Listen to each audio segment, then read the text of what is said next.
Hi everybody, Jeff from Treeline Model Works. Today we're going to do a quick update on the B-36 Peacemaker, the kit that we started last week. And before we do that, I wanted to do a quick mail call. Got a card in the mail today, came to us all the way from Austria. Got this card from Gary. Card Dreams in Styrene. Very cool card for a very cool channel. If you haven't subscribed to Gary's channel, do yourself a favor and go check that out. He does some great custom work, scratch building.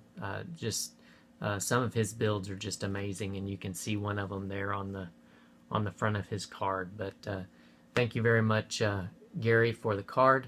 Appreciate your card and your support, and keep up the good work.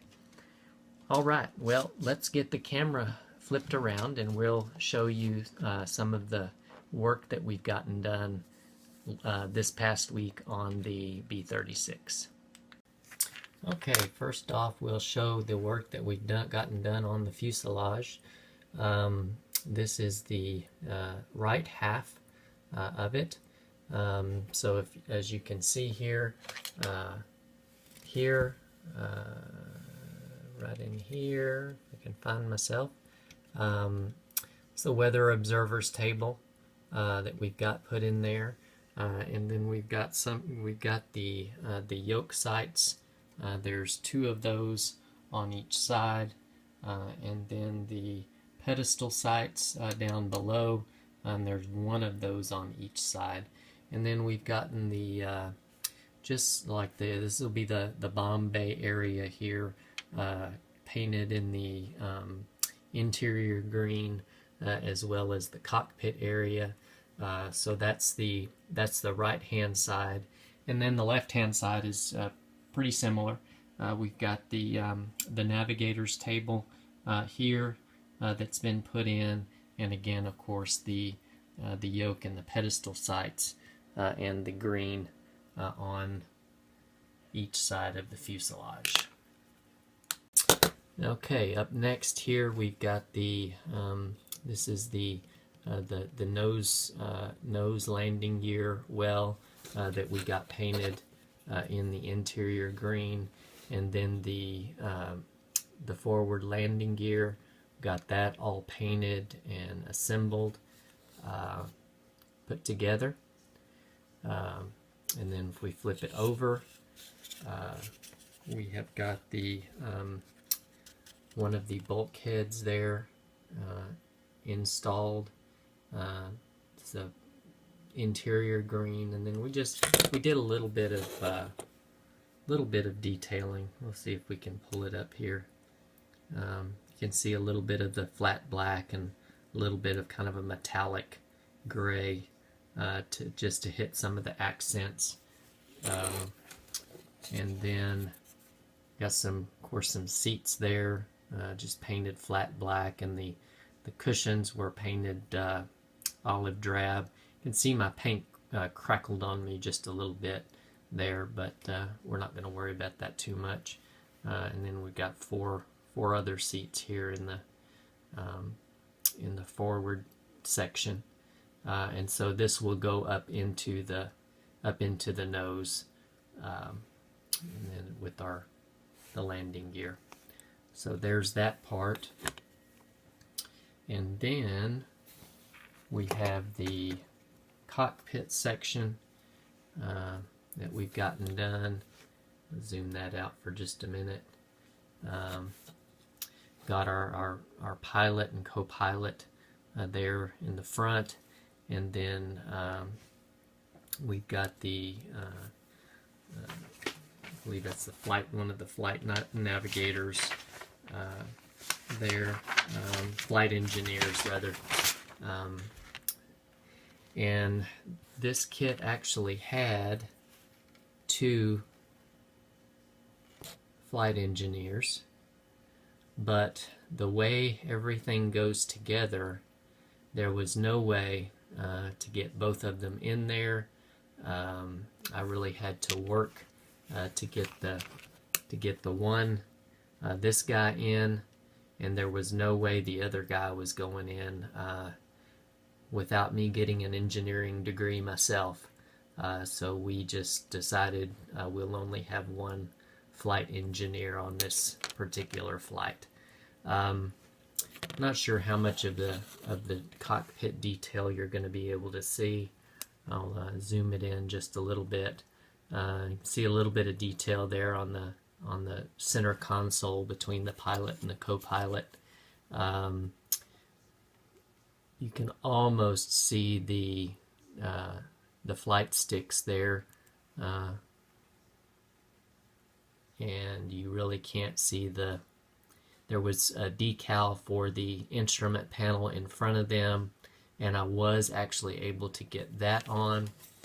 But then if we turn around to the flight engineer desk back here, again, of course, we did a little bit of detailing on their desk. But let me pull something over here. When I went to do the decal for their instrument panel, this is what happened. It just fell all to pieces. And in fact, the other instrument panel, I almost didn't get it in there without it coming apart. So my decals are not good, and I've ordered a new set of decals for the rest of the plane.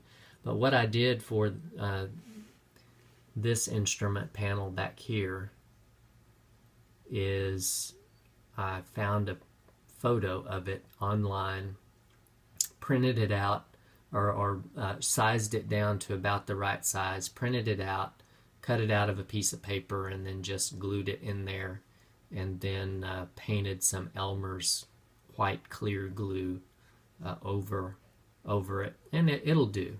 Not going to be able to see that detail too much anyway. So anyway, that is the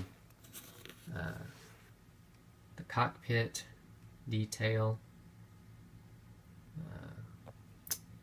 and I think aside from, we've gotten some other of our parts painted mainly in the interior green. There's one of the bulkheads, another bulkhead,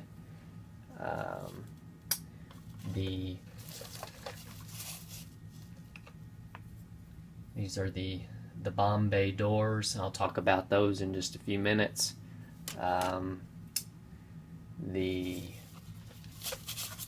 This is just kind of a center channel that goes down. That's within the bomb bay, and then the racks for the bombs there.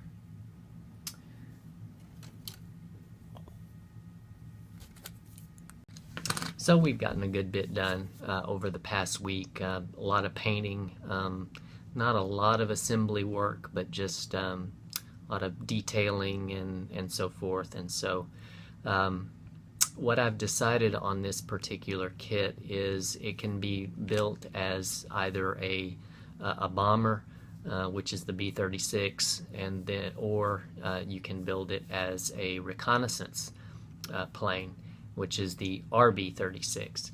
And what I've chosen to do is go ahead and build it as the bomber version.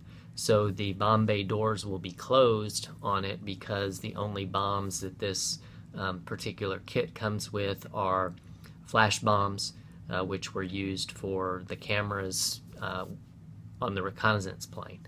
So we're going to build it with the bomb bay doors shut.